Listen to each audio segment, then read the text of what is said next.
If you collect 100 black ants and 100 fire ants and put them in a jar, nothing will happen. But if you take the jar, shake it violently, and leave it on the table, the ants will start killing each other. Red believes the black is the enemy, while black believes the red is the enemy. When the real enemy is the person who shook the jar. The same is true in society. Men versus women, black versus white, straight versus gay, religion versus science, etc. Before we start fighting each other, we must ask ourselves, who shook the jar? Throughout history, governments have ruled and dictated its peoples, whether it was ancient Rome, Mao's China, or Soviet Russia. Tyrants have ruled by either force or psychological warfare, using either coercive measures or the use of propaganda, or even both. Ancient Rome found an excellent way of keeping the people happy under tyranny. The tyrants gave its people food, such as wheat, for complying with the dictator's mandates, as a sort of social welfare payment, and they also created entertainment to keep the people distracted, such as the gladiator arenas. Today we have football, Netflix, and other entertainment services. This is where we get the term bread and circuses. Keep the people happy enough so they don't rebel, while the government shakes the jar harder and harder and takes more and more of your freedoms from you. To try and understand the confusion in Ireland right now, where most people will say the country is completely upside down, especially these past few years, where up is down, left is right, and right is wrong. You must understand that there is a social experiment that's underway. You see, a group of wealthy globalists have set about an agenda that will fundamentally change how we live as a society. But we really need to understand the three main players of our society right now in the psychological war. There are three very different types of people in Ireland right now. Many people see left versus right, but truthfully I can see three groups: internationalists, nationalists, and the rest of society who are completely unaware of what's happening and the ramifications of Agenda 21's totalitarian government. I'll begin with the first group of people, what many people label left-leaning of the political spectrum, or liberals. I say neither of these labels are true. I label these really as internationalists. This is the way the establishment of Ireland wants to socially condition the people of Ireland to believe is the correct way that society needs to adhere to. Public perception is vital with social conditioning. The main players in this social experiment is quite simple. First, we have all mainstream political parties, whether they're Fianna Fáil, Fine Gael or the Greens, or left-leaning Marxists such as Sinn Féin, People Before Profit or Labour. There is zero mainstream political parties representing we the people. But they do, however, represent a consortium of wealthy globalists who wants to dictate how we live our lives. You see, there is a group of wealthy elites promoting a socialist agenda, Agenda 21. Mayor Amschel Rothschild said in 1790, "Permit me to issue and control the money of a nation, and I care not who makes its laws." You see, he who controls the money supply of a nation controls the nation. Are these wealthy elites who finance and push the socialist agenda actually socialists? Absolutely not. You see, communism is not the creation of the masses to overthrow the banking system. Instead, it is the creation of the banking system to overthrow and enslave the masses. Every last one of our mainstream political parties represents this globalist agenda, the United Nations Agenda 21, which aims to dictate how every man, woman and child will live and how their freedoms will be governed. Will you accept this? Continuing on with the major players of the internationalist agenda, next we take a look at the state actors Antifa, or anti-fascist, or anti-racism. This internationalist terrorist organisation is state funded by taxpayers' money and is also NGO funded through the George Soros Open Society Foundation. Antifa are usually made up with some of the most depraved and deranged human beings. Many of them are Marxists and many of them are anarchists. Their job is aligning with all socialist trade unions such as Forza to portray that they are fighting for Marxist-created oppressed minority groups and fighting against the far-right fascists trying to oppress the same fictional minority groups. But I can assure you this is certainly not the truth. You see, Antifa or anti-fascist or the anti-racist movement originated from 1930s Germany as foot soldiers for the Communist Party at the time, the KPD. Their goals was simply to cause disruption to all societal norms, question everything that Western society stood for, such as religious beliefs, the family unit, biological sex, and the sexual norms, and to break down all these societal norms and to promote all the communist goals. You see, what the anti-fascists don't tell you is that they hate Christianity. They hate everything the Irish people stand for. Anyone who disagrees with their madness labels them a fascist, a racist, a Nazi, or far right, with the help of mainstream media parroting these lies over and over, and even get the Marxist indoctrinated school system to promote these lies. After all, repeat a lie enough times, the lie eventually becomes the truth in the people's eyes. All Ireland's NGOs, all mainstream media outlets in Ireland, including RTE and Irish Times, are fully on board with this globalist agenda, along with all sporting organisations, football clubs, and even the GAA. Most local businesses also have signed up for promoting the globalist agenda. The internationalists will promote pedophilia in the guise of sexualising children with sexually explicit material to young, impressionable children and call it sex ed. They will promote children mutilating their own genitals and body parts and call it gender affirmation. They will promote white genocide and call it diversity. They will promote the eradication of the Irish culture and call it multiculturalism. They will promote the entire destruction of who we are as a people and a nation and call it progressivism. These people are applauded by mainstream media, politicians and celebrities who have all sold out their people, their country and their souls. And we are meant to believe that this is how the real people of Ireland think. Does public perception lie, or does it tell us the truth? Does the Irish people want to hand its sovereignty over to a group of internationalists who think like this? I don't believe so. I truly hope this is not the case. Now let's look at the second group of people. The mainstream media labels far right, or as I like to properly label, nationalists. These people usually have a huge passion for good, strong morals. Many have strong religious values. These people want to strongly preserve their own country's values, such as a nation's religious beliefs, its country's cultural and heritage beliefs, and preserving the country's indigenous people. They believe in one's individual freedoms, just as long as these freedoms don't interfere with the nation's law and order that protects individuals from harming others. Some nationalists are anti-immigration, while others tend to look at small regulated immigration as being okay. But no nationalist approves of mass immigration and the plantation that these internationalists push. Some nationalists don't agree with homosexuality, usually for their own religious beliefs, while others don't mind homosexuality, just as long as they don't push their sexual preferences onto others, especially children. If a man wishes to believe he is a woman, well then that's his choice. Just as it is my choice that I will never accept that he is a woman. Under no circumstances would I accept a man participating in a woman's sport or be allowed in women's bathrooms. That's not me being nasty, that's me staying grounded in my truth, my reality and my morals, and most importantly, ensuring the safety of women. But I'll respect a man's right to call himself a woman, in his own reality at least, just as long as they respect mine and others like me who see them as a man.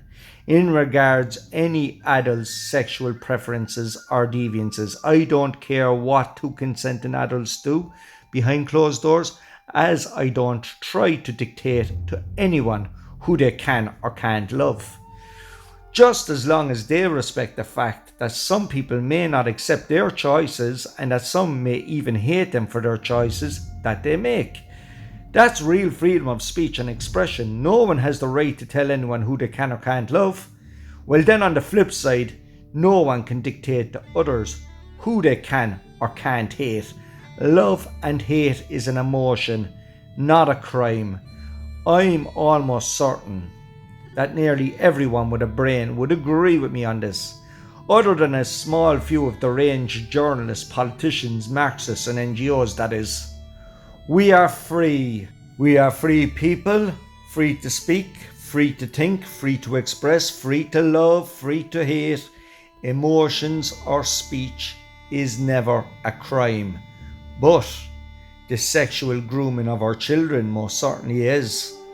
Facilitating sexually explicit or sexually orientated books that aims to guide children into a certain way of thinking in regards either sex or gender ideology is teaching children of an impressionable age how they should or shouldn't think. This is sexually grooming minors and socially conditioning them. So individual teachers or librarians, be aware, you as adults have individual choices to make. Do you continue to comply with facilitating the sexually explicit material to children? You as adults have a choice. What group of people do you stand with? Do you stand with the nationalist side, who are mainly concerned parents who are trying to protect their kids against the United Nations agenda? Make your choice, but choose wisely. My personal perspective is that majority of nationalists and the majority of people in general want to protect their children. They want to protect their home and land of Eire that their ancestors fought and died to protect. We the people, the national people, those who value freedoms over tyranny, need to protect Ireland from all enemies, both foreign and domestic. We want to protect all children from being both sexually and politically groomed. As Marxist ideologies are spreading throughout the Irish indoctrination system, nationalists want a stop to open border policies, flooding the country with third world economic migrants, majority of whom are men. Many of them are unvetted. This is putting our Irish women and children at serious risk. For me, this was never about anti-immigration. It was about being against the globalist funded plantation of my country. We are seeing replacement levels if this continues, and along with lower Irish birth rates, which is a huge cause for concern. Ireland's government knows this. White genocide is very real and was the design of the grandfather of the European Union, Kudnov Kalergi. Nationalists stand for the love of their country, their family, their culture, their history and its people. But never forget, just because we love our own country, our culture and our people, it does not mean we hate anyone else's. It just means we do not want our own people and culture displaced for the sake of the globalist greater good. There is no greater good than protecting our homes and our families. Never forget, charity always begins at home. The internationalists disagree on this. What the internationalists won't tell you is that they hate everything that Ireland stands for. They hate our culture, our people, our faith and our love. They have no love in their hearts, only darkness and hatred. And they want to spread that hatred onto you and your kids. But to whom do you believe the majority of people will agree with once they realise what's coming? And they will realise what's coming very, very soon. Will they stand with those with anger and hate in their hearts? Those celebrities, politicians and journalists who blind them with lies and deception? Or will they open their eyes for the first time in their lives and see the war that's been waged in front of them? So now we come to the final and most important group. This is the true majority of people in the country. Many of these people trust their mainstream media and their recognised celebrities, whether they are local or national, radio talk show hosts, football clubs and sports stars, Hollywood actors or musicians, etc. Majority of these people don't either understand or care about the political landscape. Do these people want their freedoms taken away under a socialist communist dictatorship? Absolutely not. Most of them don't even know what communism even is. Many may believe there is something fundamentally wrong with, but refuse to speak up or protest. They may see the injustices that this government dictate on we the people. Surely throughout the COVID era, they certainly did. Yet none of these people stood up and spoke out to defend family members and friends who were ridiculed for making choices that would have greatly impacted their lives. With the use of coercion, the corrupt government forced people into lockdowns. They forced masks onto people and forced experimental gene-editing poisons into the arm of many men, women and even children. Every day we witness videos of assaults in this country with many witnesses standing back and not helping the victims, watching it happen, and many of them even recording it. Why, I ask? Because put quite simply, when it comes to the majority of the people in Ireland, their attitude is simple. It does not affect me. This attitude speaks volumes against them and who they really are. If you know something is wrong, then you must, and I mean you must, speak up. These people may think it doesn't concern them now, and it's none of their business, or maybe they fear they might get ridiculed by family or friends, work colleagues, mainstream media or government. Maybe they fear risking losing their jobs or their social welfare, or losing their ability to pay for their rent or mortgage. This fear keeps totalitarian government in power, and believe me, it's going to get much worse the longer you say nothing. After all, when governments fear their people, there is liberty. When the people fear their government, there is tyranny. But the hard truth with these people, if they refuse to help bring in change now in this country, especially while their governments are attacking all their individual freedoms and rights, well then eventually one day all their freedoms will be gone, and they may look for someone to stand beside them to fight for these freedoms back. But they may just realise that by then there may be no one left to stand beside them. The fight is now, not tomorrow. Freedom, truth and justice lives through every man, woman and child who stands up and fights for them. Throughout our lives we may work next to each other, but how many times do we work with each other? Probably never. Well, to win this battle we must learn to work together. The enemy wants us fighting amongst ourselves. They want us to have attitudes such as other people's problems are none of their business. They want you strong enough just to carry out a day's work, but tired and demoralised enough to come home every day with the attitude of being glad that you don't need to fight this battle. After all, sure, someone else will fight for me. But in reality we need to stand together and realise that this attack is on all our people, and it involves us all, and we all need to stand up for each other.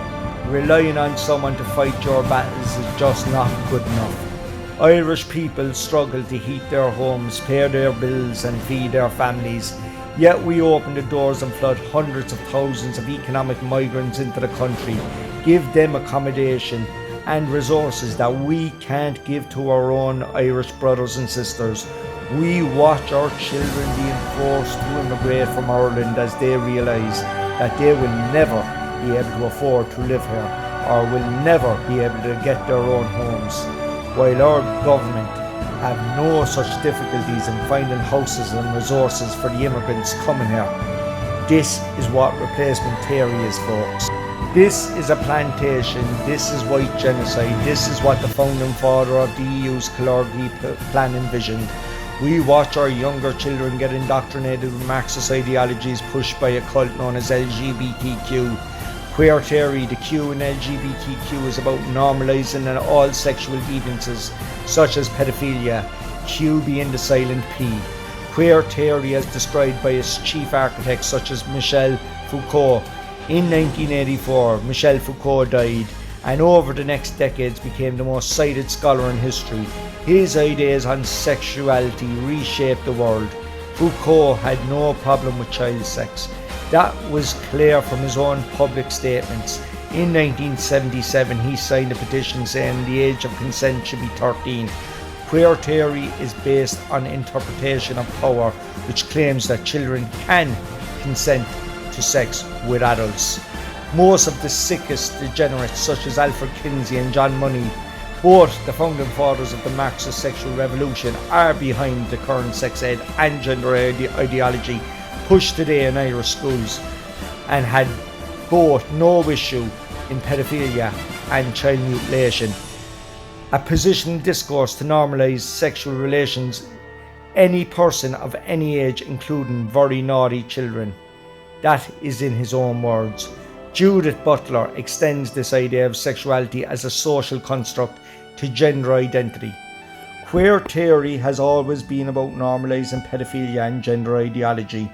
Why do children need to learn about any sexual preference or deviance? It is absolutely ridiculous and sick.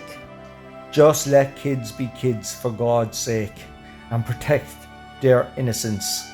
But what's worse is that most of the parents in Ireland today will not speak up to protect their own children. It is our duty to be there for the most vulnerable of society, especially our children, to give them a voice and maintain their innocence. My main message today is simple. I want to teach you two important skills. Firstly, the most powerful weapon you have, the power of your voice and the importance of using it. Stop self-censoring yourself. And secondly, I want every man, woman and child to learn critical thinking. Having rational conversations, having heated debates is the importance of listening to both sides and coming to logical conclusions. We need to stop reacting on emotions and start acting like civilized, rational people. Only then will we, the people, stop playing into the government's hands, stop the division amongst all the people, black or white, straight or gay. We all need to fight together. We need to bypass the state actors and give the real power back to we the people. The whole world is a stage, and those on the national side and those on the international side are key players in what happens next. The rest of the people are unaware as of now, not participating, for the time being anyway. But they need to start getting involved, because make no mistake, the outcome of this war will determine the freedoms of every man, woman and child, not just today's generation but those of future generations. There are two outcomes from this. You can either be part of the Great Reset, which is the New World Order, one world government, socialist, totalitarian dictatorship, or there will be a Great Awakening. Every man, woman and child now need to make a choice which one they want to be a part of. Remember, there is no left or right in politics, only right and wrong. Our ancestors and heroes who came before us, many of whom fought and died to keep Ireland away from foreign enemies, died trying to preserve the Irish people and the Irish culture. We had many different warriors that fought and died to protect Ireland and keep foreign invaders out. Many of those soldiers were socialists, and many of whom were nationalists. They fought side by side to defeat the British, but in doing so, another silent enemy slipped through the Irish Republic. Dressed up as a Republican, we had a cancer called Marxism. Ireland has been seeped with communists for many years, infiltrating themselves into all parts of Irish society, whether it's academics, sport, art, entertainment, politics and mainstream media, and not forgetting the NGO system. Our heroes died to preserve Ireland, protect our culture and our people. Now those international puppets in the Dáil have handed over our country to a group of wealthy internationalists. They have opened borders, flooding our nation with hundreds of thousands of undocumented and unvetted male migrants. We have displaced our own Irish brothers and sisters for the sake of helping others. It's like a parent starving his child to feed his neighbour's kids. We have allowed depravity be pushed on our kids. We have surrendered our home to foreign international interests and allowed it to poison our beautiful nation. Do you think Michael Collins or even socialist heroes such as James Connolly would want the Ireland we see today? Those who created the political parties of Ireland and those who have died fighting for ERA, do you believe they fought the Brits just to allow Ireland to die to multiculturalism and diversity and the eradication of the Irish people? Take a look around at our beautiful nation and tell me how has Ireland benefited from international interests. We have more multi-billion-dollar corporations like McDonald's and Starbucks in every corner, more and more kebab shops and Asian restaurants going up by the day. All of the Irish businesses getting shut down. Those who finance the socialist agenda finance capitalism also. Will people understand the system being developed is called stakeholder capitalism, which is capitalism working with communism. There is a cancer that spread through our country. Internationalist ideology and Marxism have weakened our once strong republic. Agenda 21 is the disease that's spreading. The only cure to this disease is the rise of nationalistic values. Every man, woman and child who live here in this beautiful country of Ireland, regardless of race, nationality, sexuality and religion, anyone who values freedoms and sovereignty need to take a stand against the real enemy, the government who shakes that jar and makes us fight amongst ourselves. Lose your fare to speak or lose your freedoms. Éireann go bragh.